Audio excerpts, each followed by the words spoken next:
Masih seputar Premier League, di mana nggak cuma dari tim 3 teratasnya, tapi di persaingan 4 besar masih sangat ketits ya, karena masih belum tahu siapa yang akan menjadi paling kuat untuk meraih tiket terakhir. Karena katanya tadi kita membahas dari Mas Aryo dan juga Aldi dan juga Rizal terkait tiket menuju Champions League musim depan, hanya 4 ya sejauh ini yang diperkirakan dijatahin buat Premier League. Artinya tidak ada 1 tiket tambahan untuk peringkat kelima. Jadi sisa 1 tiket yang bisa diperebutkan oleh beberapa tim, yaitu Aston Villa, kemudian ada Tottenham Hotspur, ada MU, dan juga ya paling West Ham dan juga Newcastle kayaknya agak jauh ya. Tapi kita nggak tahu, masih cukup banyak pertandingannya.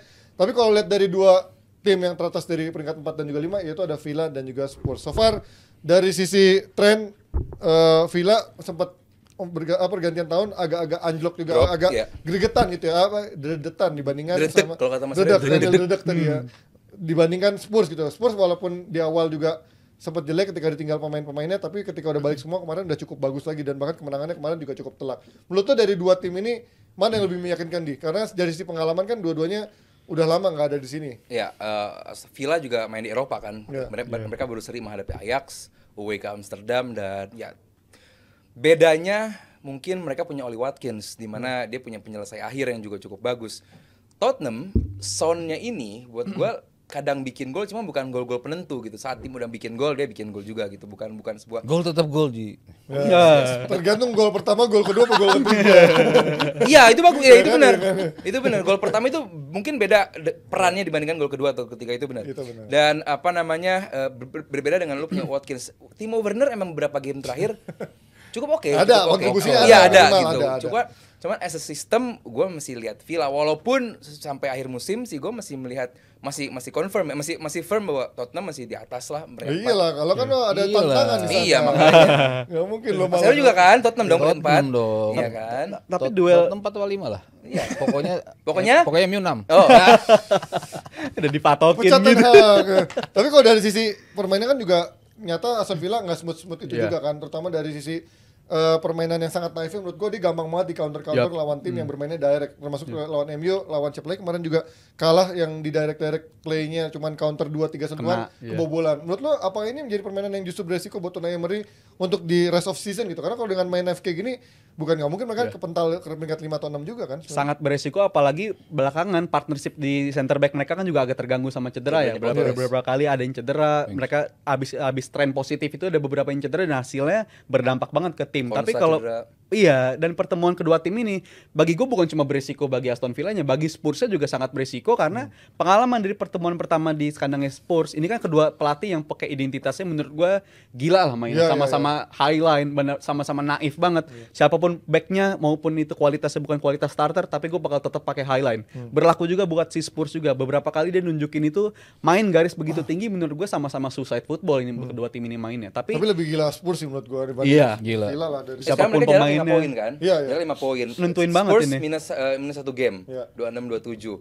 Jadi ya buat gua Villa ini Spurs bakal all out karena ya ini sama kayak tadi gua bilang, ini 6 point game.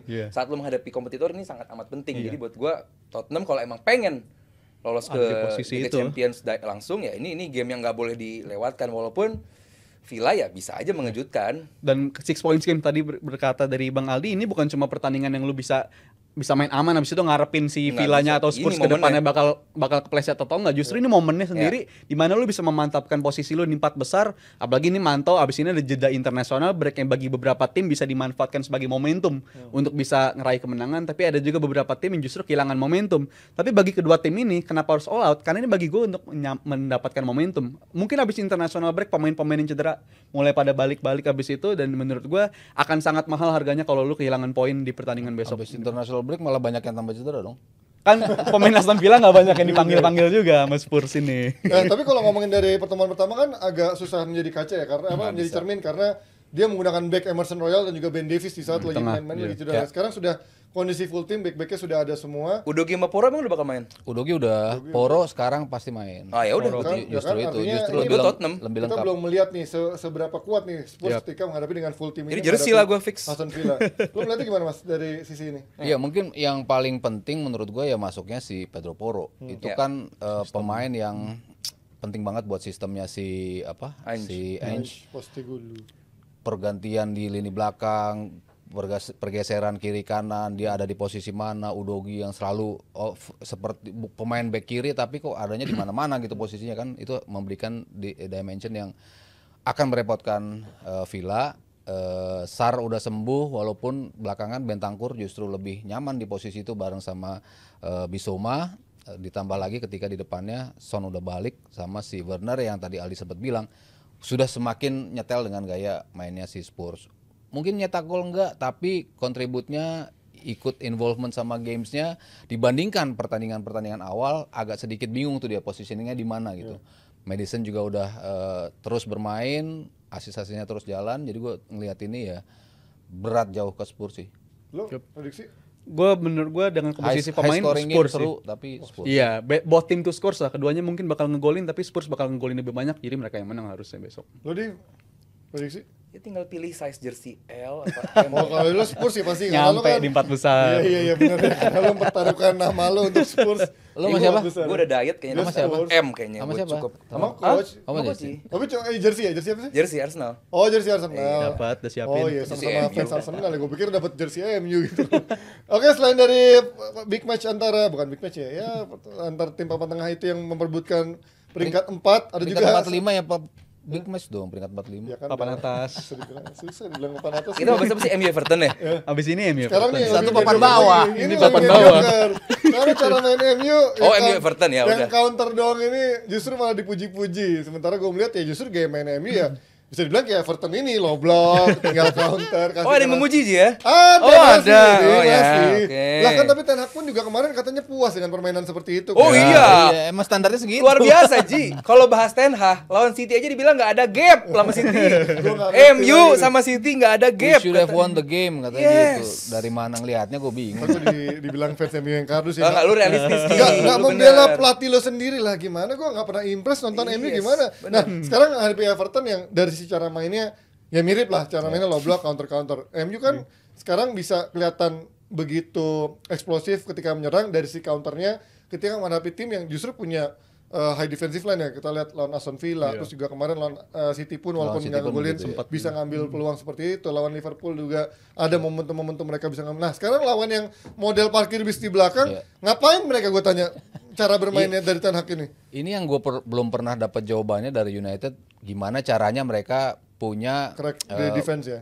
meng-crack defense dengan apa Dari tuh sisi namanya? serangan, bukan dari skill.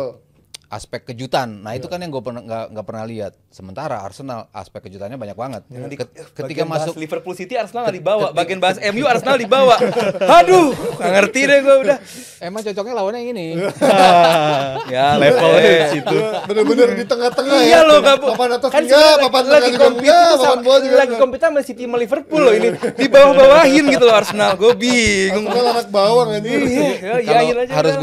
gue puji. Maksudnya Arsenal tuh dari sisi creativity emang luar biasa di sepertiga terakhir. Thank you. Lu akan bingung siapa yang akan masuk nih dari sisi sini. Toto Saka, Toto Odegaard, Toto siapa ya. Nggak bisa lo tebak gitu. Sementara United kan selalu gue bilang ini tim so predictable. Betul. Ketika megang bola ini pasti akan ke sini. Pasti akan. Tim yang siap secara defense akan lebih mudah untuk bisa membaca mereka. Bola-bola atas tungguin aja. Backnya Ini tinggi, dong. backnya tinggi-tinggi kan tinggal buang bola gitu. Ini starter gue yakin tadi dia. Aspek kejutannya itu gue nggak bisa melihat dari United. Jadi ketika Everton ditambah lagi semangat poinnya baru nambah lagi, mereka keluar dari Balikin dia. zona degradasi, otomatis mereka pasti akan lebih ngotot, lebih defense-nya jauh lebih solid karena tim ini susah untuk ditembus defensive wise.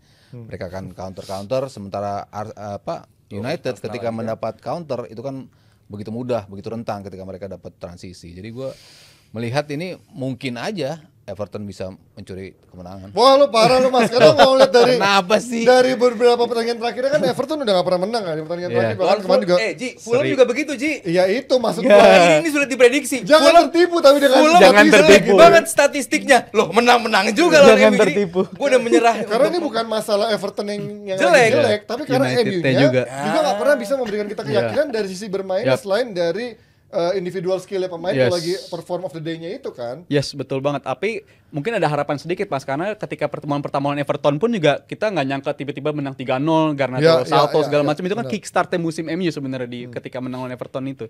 Tapi harinya besok ini menurut gua agak beda juga. Everton lagi nyerang gila-gilaan tuh kan. Lagi nyerang begitu nongolnya golnya si Garnacho. Abis di decision point juga. Jadi mereka bombardir MU itu. Iya, tapi mereka beruntungnya mereka agak klinikal di hari itu dan juga game plan-nya benar. Waktu itu gara-gara game plan kalau gue bilang. Berarti taktikalnya sampai sekelas Evertonnya Shandai saja sampai harus keluar ngurung MU baru MU akhirnya bisa counter gitu kan. Datanya di pertandingan itu kan juga sebenarnya menang Everton dari segi expected goals, expected assist, sebenarnya Everton menang dari pertandingan itu. Tapi taktikal Ten Hag waktu itu bagus. Tapi belakangan gue nggak ngeliat itu lagi. Ini kan Ten Hag selalu gitu, maju 1 langkah, mundurnya 2 langkah, dan terbukti beberapa kali menjelang pertandingan lawan City pun juga udah kelihatan dia ketika pergantian pemain bukannya justru refreshment, justru menguatkan, tapi justru malah melemahkan gitu. Ketika Ten Hag melakukan pergantian pemain, gue ngeliat itu belakangan terjadi lagi ke Ten Hag dan gue ngeliatnya sih besok kayaknya bakal berlanjut lagi. Jadi sistem bukan sistem sih, konsistensi MU waktu itu berlanjut ketika menang lawan Aston Villa, menang lawan Luton. Sebenarnya udah agak crack ketika lawan Luton tuh, menang tapi permainannya bener-bener jelek banget, dikurung banget, dan abis itu berlanjut hilang poin lawan Fulham, hilang poin lawan City, dan gue sih besar yakin besok bakal kesulitan lagi dan mungkin seri lah. Besok tuh Haaland belum main juga kan? So far belum ada training juga kan dia kan? MU 2-1. Tetap MU yang menang. Karena kalau kata Mas Haryo ini tim yang sangat predictable, justru buat gue ini unpredictable banget. Kita gila, tim seancur MU bisa tetap masih race untuk Europe. Jarak poinnya berapa race to Europe? 6 poin. Jauh. Sama Villa, sama Spurs, sama Villa jauh dong. Jauh lah. 6 poin dong. Sama Villa berapa? Sama Villa tuh Villa udah 50-an ya. Enggak, bedanya 11 sama Villa. Oh jauh ya? Too much lah, yang dekat sama Spurs yang tapi kan peringkat 6 pun masih Eropa dong. Eropa League. Iya kan, Eropa League. Gua udah Liga Champion loh. Gua udah Liga Champion. 6 tambah 1 game bisa 9 kan. Iya, makanya. Spurs ya. Kalau dengan permainan yang tadi dibilang itu, harusnya kan MU ini peringkat 9. Kayak Chelsea lah ya. Chelsea lah ya. Tapi somehow mereka masih bisa. Maksud gue tadi predictable tuh di sepertiga terakhir. Sepertiga terakhir itu mereka gak begitu kebaca. Garnacho akan melakukan apa? Rashford akan melakukan apa? Itu loh yang lebih mudah dibaca dengan pemain-pemain yang punya sistem low block. Enggak, sebenarnya MU ini sangat amat tidak bisa dibaca buat gua ya. Masalahnya di penyelesaian akhir. Di penyelesaian lawan Luton, berapa kali pemain kayak Garnacho, Rashford, Højlund, Fernandes bisa one on one sama kiper. Kalau untuk counter attack, mereka bisa dibilang unpredictable. Unpredictable kalau counter attack. Kalau untuk tapi kalau memang counter itu kan karena memang by the moment gitu kan, bukan. Kalau buat gua by design. Enggak, kalau kayak gol Rashford tuh menurut gue bukan by design. Itu kalau let's say yang kalau Bruno nggak dapat bola di awal ya nggak akan dapat tuh Rashford tendangan. Siapa nyangka MU bikin gol gawang City kan? Cuman kalau itu lihat rangkaian MU juga dong. Emang mereka kan emang serangan balik mainnya kan, bukan berdasarkan penguasaan bola, lu flanknya lu masuk, dibantu support sama flank. Nah, masalahnya kan lawan Everton kan mungkin mereka nggak akan dapat serangan balik. Ya kecuali yang kemarin di pertemuan dapat serangan balik tuh. Karena Evertonnya udah ngepres. Mainnya di Goodison Park juga kan waktu menang 3-0 itu. Nah, sementara sekarang main di sini gue rasa ya mereka akan initiate serangan. Everton jauh akan lebih defensif. Ya maksud gue itu ketika MU lawan tim yang defensif, predictable-nya tuh di situ. Untuk masuknya tuh nggak ada yang faktor kejutan maksud gue itu loh. Dari sini ketika lo nggak ada variasi serangannya. Tahu nongol dari sini siapa? Tahu nongol dari sini. Nah itunya tuh yang lebih mudah dibaca. Tidak ada kejutan, tidak ada hal yang aneh, Everton menang. Aneh. Tapi ini bakal menjadi kejutan, MU menang. Masih bikin gol somehow Rashford bisa dapat gini di Old Trafford sih harusnya sih main menang low block, gampang sekali melakukan pelanggaran.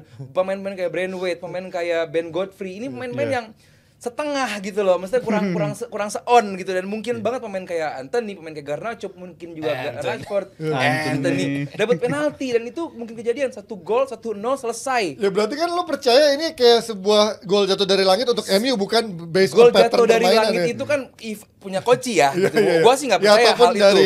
Gua nggak percaya hal itu. Goal is a goal, win is a win buat gua, dan itu mungkin kejadian buat MU di Old Trafford nanti. Buat gua MU mungkin menang. Mungkin kalau ngelawan tim Fulham juga di Old Trafford masalahnya lawan Fulham itu. Iya, makanya kejadian sama kayak begini kalau kita unpredictable. Pakai statistik, wah Everton ini dari 11 game emang nggak pernah menang, apalagi away-nya dari 7 games terakhir emang nggak pernah menang juga. kan statistik yang bagus banget buat MU dong. Justru. Bukan berarti bakal mudah juga. Gue gak percaya lagi gitu-gituan. Justru ketika terlihat mudah jadi sulit. Itu lawan MU Fulham tuh kan membuat begitu. hal jadi mudah jadi lebih susah justru. Spesialisnya begitu. Gue gak melihat statistiknya. Tapi mungkin untuk pertandingan besok ini mungkin sebenarnya udah sering dilihat juga Bruno main lebih ke belakang. Tapi untuk pertandingan besok gue rasa tetap butuh Bruno main bukan sebagai di belakang striker tapi di area pendamping si Casemiro lah. Gue kasihan lihat Maino belakangan juga gue lihat agak overload juga belakangan. Walaupun dia agak pembeda juga tapi gue mengharapkan Bruno main lebih ke dalam, dia lebih banyakin peran dia untuk ngalirin bola segala macam karena gue ngeliat dia punya kapabilitas untuk mainin itu gitu, untuk menghukum lawan segala macam. Siapa yang paling sering bikin final pass? Bruno juga. Itu dia, kalau lu bener mundur banget siapa yang bikin final Gue malah pengen lihat itu dia jemput bola dari belakang segala macam karena belakangan juga itu putusnya di situ. Menurut Ten Hag bakal berubah sistem dari sistem yang sekarang udah lumayan oke. We never know kalau orang udah di bawah tekanan kayak gini harusnya juga. Dari depan untuk Westball distributionnya juga justru sering putus di Bruno juga kan. Sering juga. Dari dia bagaimana mengambil perjudian dengan passing-passingnya justru sering salah juga sebenarnya. Karena dia juga terlalu gampang diganggu juga. Dia ini tipe pemain yang gampang banget diprovok segala macam. Dia diganggu sedikit aja udah ngambekan segala macam. Karena lawan Fulham itu kelihatan banget gitu. Tapi ya gue mengharapkan lu sebagai leader, sebagai tim kapten lu harusnya ngelakuin yang lebih lah. Dan gue rasa ini momen paling butuh Bruno banget di musim ini karena di musim ini jujur dia nggak terlalu ini banget dibandingkan si perannya Højlund, habis perannya si yang lain-lain. Gue mengharapkan besok dia bisa lebih lah ngasih buat MU besok. Oke, prediksi MU Everton. Satu sama lah. Ya, jadi Lu gimana dah anjir? Kan susah kalau menang kalah susah lah. Satu sama. Kalau nggak menang kelewatan sih MU. Tapi kelewatan. Emang udah sering kelewatan masalahnya. Enggak lah menang. Menang ya, gue juga. Jadi Everton gimana? Kalau gue sih MU dari awal juga kan. Kalau main di Anfield ya. Di Old Trafford mah. Ya kalau ngeliat kemarin di Everton aja yang susah banget bisa menang cukup besar ya harusnya di kalau Fulham Panci gimana? Fulham punya pemain yang jauh lebih klinikal terutama dari sisi offense ya. Sementara gue nggak ngeliat itu di Everton. Iwobi klinikal. Oh iya Iwobi di Fulham. Oh iya di Everton kan sekarang Beto siapa? McNeil. Siapa? Calvert-Lewin. Lini depannya agak terganggu. Iya, Calvert-Lewin doang. Kalau sampai nggak menang, udah pecat aja doang, Yang salah bukan pemainan lagi, tapi adalah pelatihnya di sini. Oke, Oke, kalau kalian fans MU bilang apakah ini akan menjadi sesuatu yang biasa aja buat MU atau justru ada kembali hasil yang mengganjal dan menjadi bulian di hari Senin besok. Kasih prediksi di kolom komen dan kita akan ketemu lagi di hari Senin depan. Nggak usah Arsenal karena dia cuma tinggal menunggu antara hasil Liverpool sama Manchester City. Oke, kita terima kasih buat juga Awi dan juga Sari Mande. Thank you buat Aldi, thank you buat Mas Aryo dan juga thank you buat Aldi dan juga Rizal. Kita ketemu lagi di hari Senin pasti dengan orang yang berbeda. Sampai ketemu semuanya. Bye bye, happy weekend. Arsenal nggak dibahas.